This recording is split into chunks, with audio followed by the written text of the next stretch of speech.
Bonjour et bienvenue sur le Journal du Geek, c'est Anne et je suis en présence de Sébastien de LG qui va nous présenter l'Optimus Pad sous Nikon. Voilà, donc la première tablette en 3D. Nous avons la spécificité avec cette tablette d'avoir un double capteur qui va permettre enfin avec une tablette de faire de la captation en 3D. D'accord. Grande facilité d'utilisation sur ce produit, j'insiste sur la dimension réponse au doigt et à l'œil, parce que le temps d'attente est extrêmement réduit. Nous sommes sur un processeur 1 GHz Tegra 2 qui permet d'aller extrêmement vite. On est sur un dual-core, tout simplement. On l'a vu sur l'Optimus 2X également chez LG.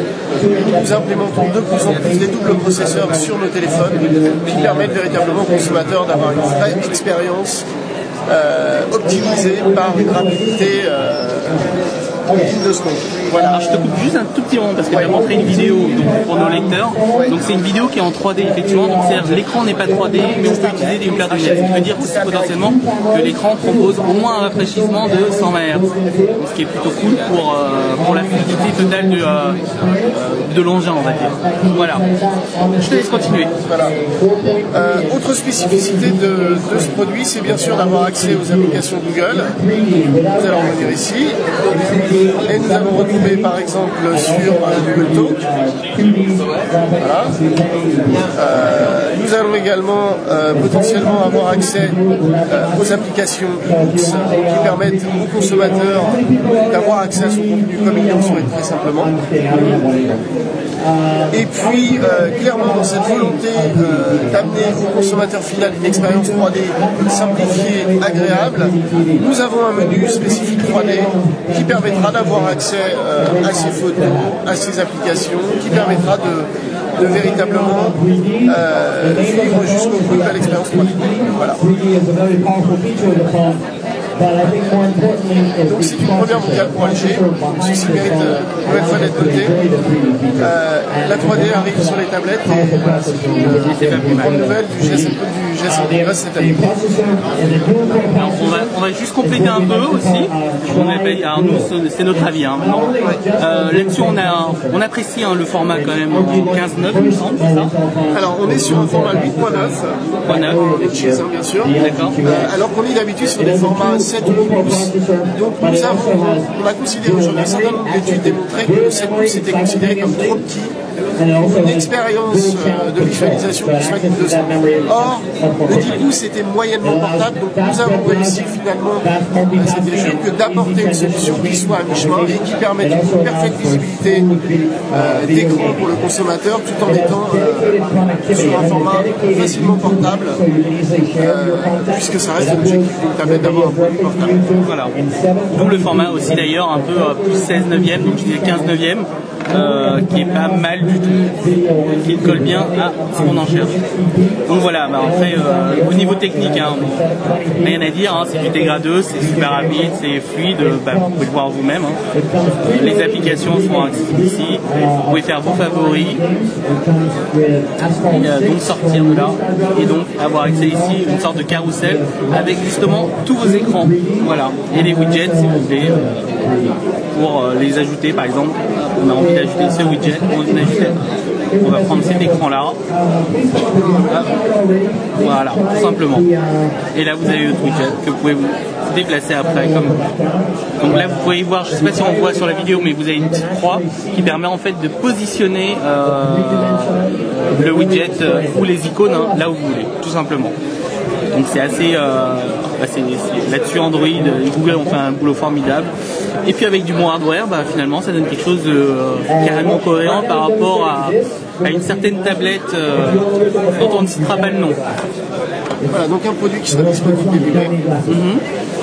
Pour les prix, bien sûr, pour l'instant, nous ne pouvons rien communiquer, mais un produit qui sera avantageux, j'espère. Au moins. stay with us here at LG. Enjoy our other products. We've got the LG 2X, the LG Optimus Black, and also view our long-term evolution, the LTE stand that we have over there.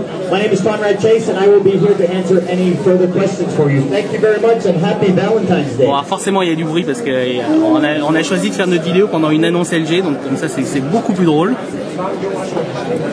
Et là, ça devrait un peu mieux placer. Alors là, c'était le multitâche.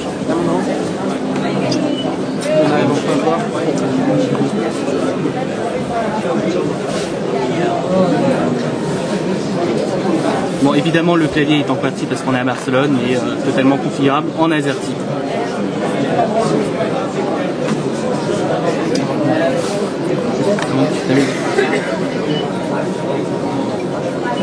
La tablette, et comme vous pouvez voir ici, on est en 3.0, donc Honeycomb. Voilà. On retrouve les menus classiques d'Android, comme vous l'avez pu voir déjà sur Gingerbread ou Furio. Donc là-dessus, bon, avec une nouvelle présentation beaucoup plus accessible. Greg, un avis? Je suis assez conquis par Honeycomb en fait. Non mais la tablette optimisée pour les tablettes. Mais on est chez LG là quand même. C'est génial, LG a fait la meilleure tablette du marché. Première tablette 3D. Hein. La première tablette 3D. Ouais. Et d'ailleurs le capteur derrière, ils font combien de mégapixels? Alors nous sommes donc sur du 5 mégapixels pour les capteurs, x2. C'est parfait. Et donc je vois aussi qu'il y a 32 Go de stockage. Absolument. Je vais juste vérifier avec vous.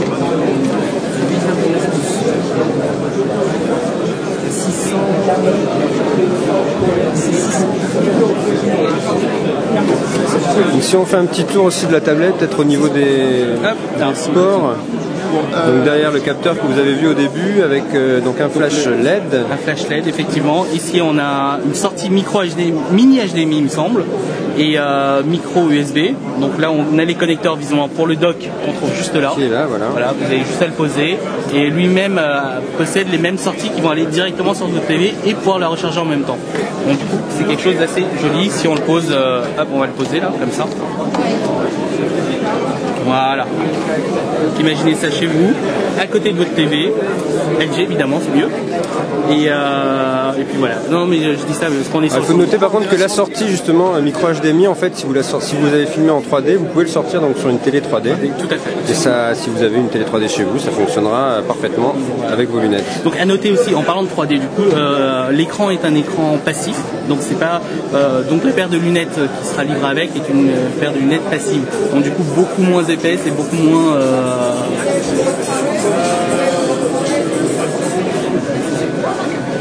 donc voilà quoi. Autre point intéressant en termes de portabilité, on est sur 630 grammes. 630 grammes. Ouais. Léger. Donc là c'est l'idée même qu'on parlait précédemment. Pas de compromis entre cette possibilité d'avoir une vraie belle expérience multimédia et quelque chose qui soit suffisamment portable pour autant. Donc là on est clairement sur un format consommateur avec une tablette de 630 grammes à un vrai objet portable digne de ce nom.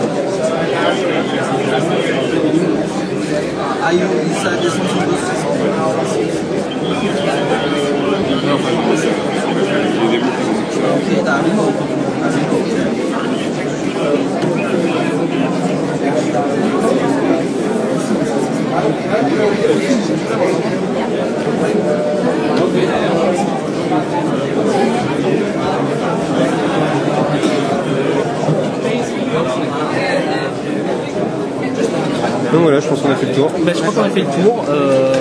Évidemment, il n'y a plus qu'à attendre la sortie. Exactement, début mai. Donc, à un prix plus concurrent, j'espère. Parce que du coup, on est assez emballé. Franchement, là-dessus, on a vu les formats 4 tiers, c'est sympa, mais carrément pas assez portable. Et là, on a un bon compromis, pas trop lourd, et puis une finition plutôt correcte. Donc, on attend. Mais non, c'est loin. Très bien, merci. Merci beaucoup, Sébastien.